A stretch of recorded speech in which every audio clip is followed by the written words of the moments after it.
Olá, bem-vindos a mais uma conversa aqui no Diário SA. Hoje a gente vai fazer aquela nossa análise mais a fundo, sabe? Desta vez, olhando os números da Aeris. O código dela na bolsa é AERI3. Eles acabaram de soltar os resultados agora do terceiro trimestre de 2025.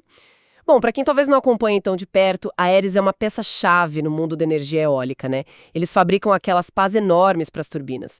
Um setor super importante para a transição energética. Só que assim, esse trimestre os números vieram, digamos, com os ventos contrários bem fortes. Nossa missão aqui hoje é entender não só o que aconteceu, mas tentar ir mais fundo, né? Por que aconteceu e o que a empresa está pensando em fazer agora. Ok, vamos lá, vamos mergulhar nesses dados. Começando pelos números que, olha, saltam aos olhos logo de cara no relatório. A receita operacional líquida ficou em 179 milhões de reais. Pode até parecer um número grande, mas representa uma queda considerável. Foi 26,1% a menos que o trimestre anterior. Já é bastante coisa, né? Sim. E o tombo é ainda maior, mais de 50%, se a gente compara com o mesmo período do ano passado. Isso já acende um alerta, né? E como resultado direto dessa receita menor, o que aconteceu? Prejuízo, 144,4 milhões no trimestre. Além disso, tem um indicador que o pessoal do mercado olha muito, o tal do EBITDA ajustado. Ah, sim, para ver a geração de caixa operacional. Exatamente, e ele também ficou negativo, menos 48,4 milhões, ou seja, a operação em si consumiu caixa. Isso antes mesmo de pagar juros e impostos. Complicado. Exatamente. Esses números logo de cara assim já pintam um quadro que, olha, exige atenção. Menos dinheiro entrando, né? A operação principal consumindo caixa e isso bate direto lá no chão de fábrica. A produção de pás foi o equivalente a 111 megawatts, os MW, neste trimestre. Nossa, bem menos. Muito menos. Para dar uma ideia, no trimestre passado foram 172 megawatts e um ano atrás, nesse mesmo período de 2024, eram 352 megawatts. Quer dizer, a queda é muito expressiva. E a consequência prática disso, a empresa está com metade das linhas de produção paradas, ociosas, 4 funcionando e 4 paradas. É um sintoma muito claro assim de que a demanda pelo produto principal deles encolheu feio. E tanto o relatório quanto a mensagem da diretoria, né, incluindo o presidente, o Alexandre Negrão, eles apontam um grande culpado por essa freada toda, o tal do curtailment. Confesso que, quando eu vi a força desse fator nos dados, fiquei surpresa. Aqui a coisa começa a ficar bem interessante para entender a dinâmica do setor. O termo curtailment, para quem talvez não conheça, significa basicamente uma redução forçada na geração de energia. No caso da energia eólica, os parques são obrigados a produzir menos do que eles poderiam. Isso. E os números são impactantes. Segundo o relatório do BTG Pactual, que a própria Aeris cita, a média de curtailment eólico no Brasil bateu 20,4% no terceiro trimestre. 20%. É muita coisa. Muita é um salto enorme se a gente compara com os 11,9% do segundo trimestre e os 11,6% do mesmo período do ano passado. E olha só, em alguns estados que são chave para a eólica, tipo Rio Grande do Norte, Ceará, esse índice passou dos 30%. 30%? É muita energia que simplesmente deixa de ser gerada. É um número realmente muito expressivo, né? O fascinante aqui é a gente tentar desmontar essa cadeia de eventos. Quer dizer, como um problema que parece ser lá da ponta da geração, da transmissão de energia, afeta tão direto um fabricante de peça como a Aeris. A causa principal do curtailment, na maioria das vezes, são os gargalos na infraestrutura de transmissão. Pensa assim, os parques eólicos eles têm capacidade para gerar muita energia, mas não tem estrada, sabe? Não tem linha de transmissão suficiente para escoar tudo isso até onde a energia é consumida. Ah, entendi. Falta o caminho para a energia passar. Ir à produção. Simples assim. Menos energia gerada significa o quê? Menos receita para esses projetos. Com o faturamento caindo e essa incerteza toda sobre quando a situação da transmissão vai melhorar, a reação natural é pisar no freio dos investimentos. Faz sentido. Adiar planos, né? Justamente. Adiam planos de expansão ou até a construção de parque novo. E é aí que a conta chega para eles. Menos projeto eólico saindo do papel ou expandindo significa menos encomenda de pá. Portanto, essa dificuldade da Eres não é um problema isolado da gestão deles, sabe? É um reflexo direto de um desafio do setor inteiro no Brasil, ligado à infraestrutura.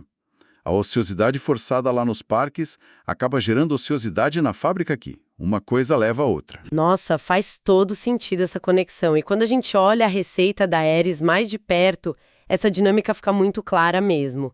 A venda de pás aqui no Brasil, sabe, para o mercado interno, ela simplesmente despencou. Caiu quase 82% em relação ao trimestre anterior. 82%.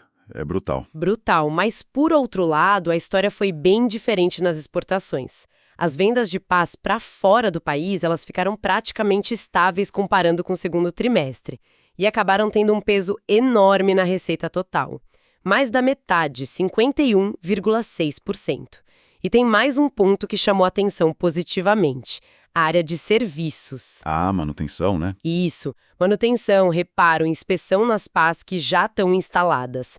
Essa área cresceu 21,6% e já representa quase 30% de todo o faturamento da empresa. Olha, essa mudança na composição da receita é, assim, crucial para a gente entender a estratégia da Aeres agora, de sobrevivência mesmo e adaptação. Mostra um esforço claro para não ficar só dependendo do mercado doméstico de pás novas, que, como a gente viu, está sofrendo muito com o curtailment. É uma forma de diversificar, né? Exato. As exportações e principalmente essa divisão de serviços estão funcionando como um amortecedor importante. Trazem uma receita mais estável, ajudam a compensar parte da queda forte no negócio principal. É uma busca por diversificação que está se mostrando vital nesse momento.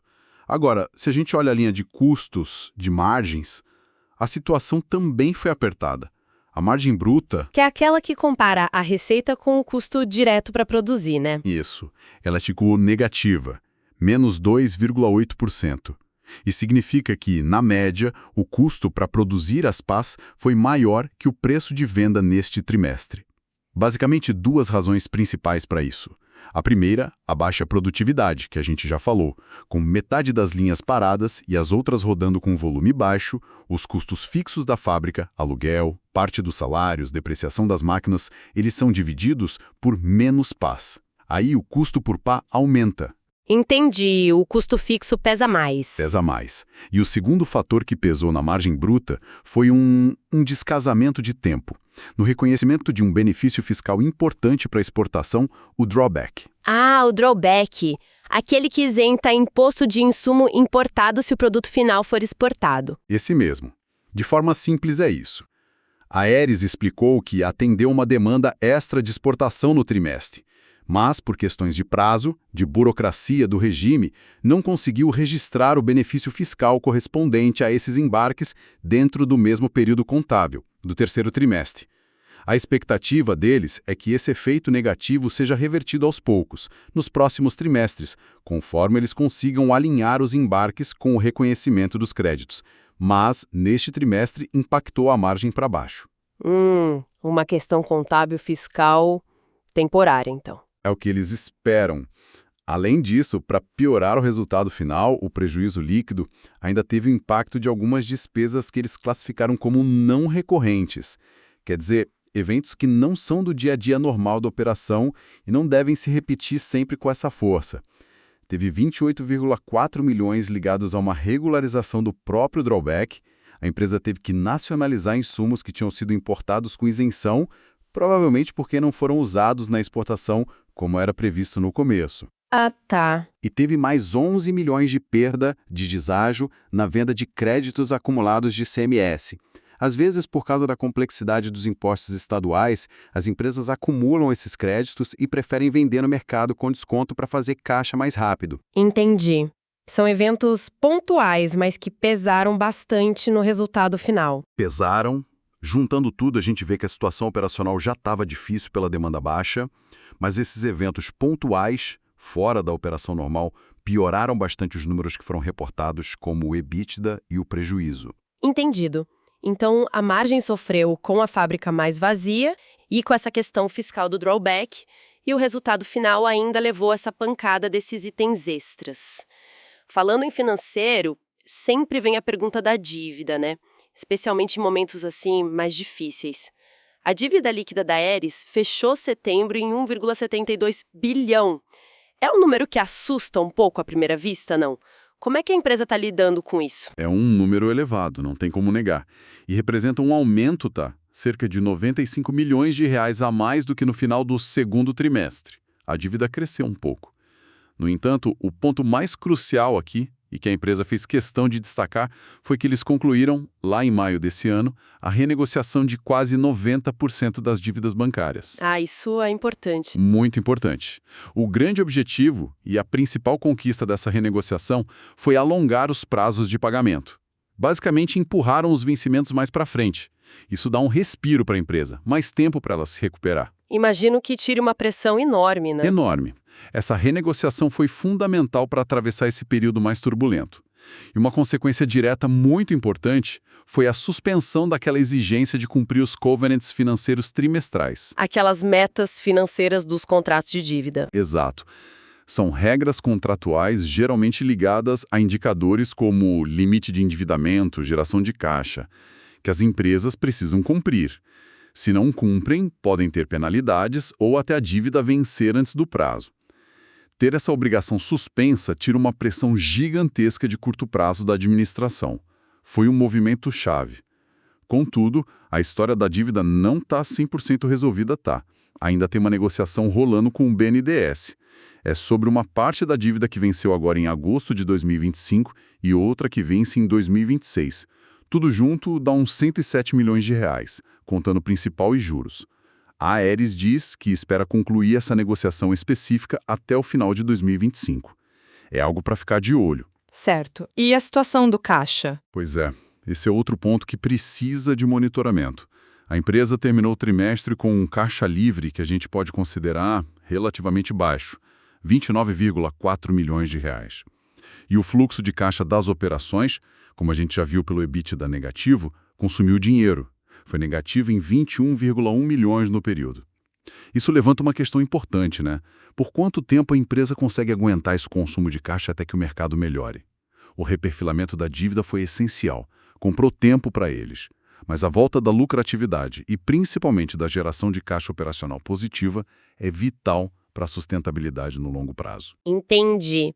Então a maior parte da dívida está com prazo mais longo, o que é ótimo, um alívio, mas o caixa está apertado, a operação consumiu recursos neste trimestre e ainda tem essa pendência com o BNDES.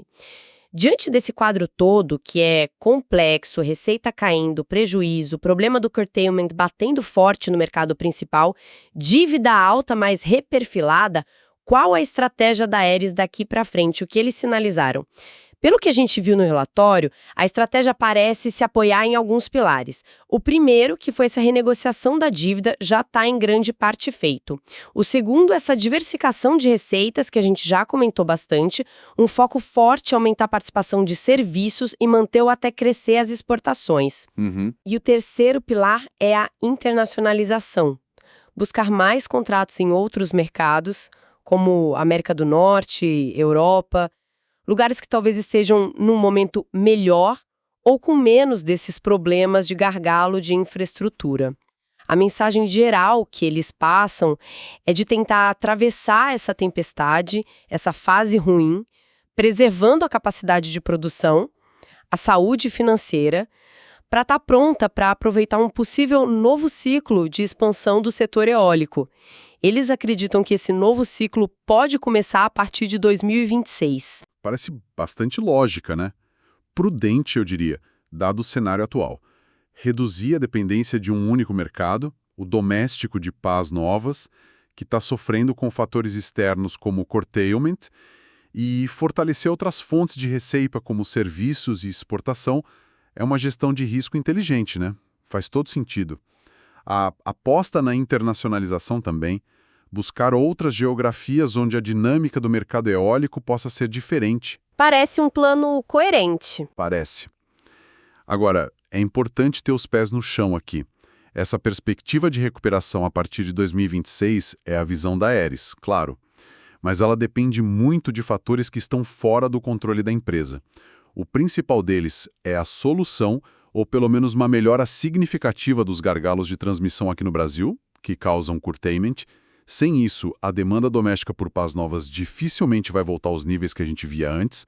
Além disso, depende da retomada geral dos investimentos no setor eólico brasileiro, então o sucesso da estratégia depende não só da boa execução interna da Aeris em custos, serviços, exportação, mas também, e talvez até principalmente, de uma melhoria no ambiente macro e setorial aqui no Brasil. Ou seja, eles fazem a parte deles, mas dependem muito do cenário externo melhorar. Exato. Então, resumindo a situação atual, a Aeris está claramente em modo de ajuste. O foco é total na gestão financeira, controlar custo, gerenciar o caixa direitinho. Ao mesmo tempo, eles tentam maximizar as receitas que vêm de serviços e exportações para compensar a fraqueza do mercado principal deles. É uma travessia delicada, sabe? Exige disciplina, uma gestão muito atenta, enquanto se espera que a maré do mercado doméstico vire a favor de novo. Perfeito. Resumindo, então, os pontos-chave dessa nossa análise aqui dos resultados da Aeris no terceiro TRI de 2025. Foi um período bem desafiador mesmo. Prejuízo grande, queda forte na receita líquida. O grande fator externo que pesou foi esse aumento do curtailment no setor eólico aqui no Brasil, que bateu direto na demanda por pás no mercado interno. Além disso, tiveram aqueles eventos não recorrentes, né? Ajustes do drawback, venda de crédito de ICMS, que também pressionaram o resultado final para baixo. Isso. Olhando pelo lado das ações da empresa, a Aeris conseguiu um ponto importante ao renegociar a maior parte da dívida. Isso deu um fôlego financeiro vital e tirou a pressão dos covenants no curto prazo. A empresa está claramente buscando diversificar as fontes de receita, a área de serviços mostrou um crescimento legal e as exportações mantiveram a importância estratégica delas. A aposta da gestão é conseguir passar por essa fase mais difícil e estar preparada para uma possível recuperação do mercado que eles estão mirando lá para 2026. Exatamente. E essa análise toda nos deixa com algumas perguntas importantes na cabeça, né? Que vão ser cruciais para a gente acompanhar nos próximos trimestres e entender para onde a Aeris vai. Primeira, o cenário de curtailment no Brasil vai melhorar ou vai continuar sendo esse freio para o setor e, por tabela, para a demanda por pás? Boa pergunta. Segunda, as receitas de exportação, e principalmente de serviços, vão conseguir manter o ritmo de crescimento, vão ganhar escala suficiente para compensar de forma mais forte essa fraqueza que deve continuar no mercado doméstico de pás. Terceira, como a empresa vai gerenciar o fluxo de caixa, que foi negativo nas operações nesse trimestre, como eles vão segurar isso até que essa esperada recuperação chegue. A gestão do caixa vai ser chave. Chave. Quarta, aquele efeito negativo do descasamento do drawback na margem bruta, será que vai ser mesmo revertido nos próximos trimestres como eles esperam? E por fim, qual vai ser o desfecho daquela negociação que ainda está pendente da dívida com o BNDES? São pontos bem importantes para a gente observar nos próximos resultados. E talvez a reflexão um pouco maior que fica é, essa situação complicada da Aeris, ela é um caso específico de uma empresa que está enfrentando problemas conjunturais de infraestrutura no seu principal mercado? Ou será que isso é um sinal de alerta mais amplo sobre a velocidade real e os desafios concretos da transição energética aqui no Brasil como um todo? Fica a pergunta para a gente pensar. Bom, para você não perder as próximas análises e conversas como essa, já clica em seguir o Diário SA na sua plataforma de podcasts preferida, tá bom? Episódio criado por Clayton, o criador do Diário SA. Até a próxima!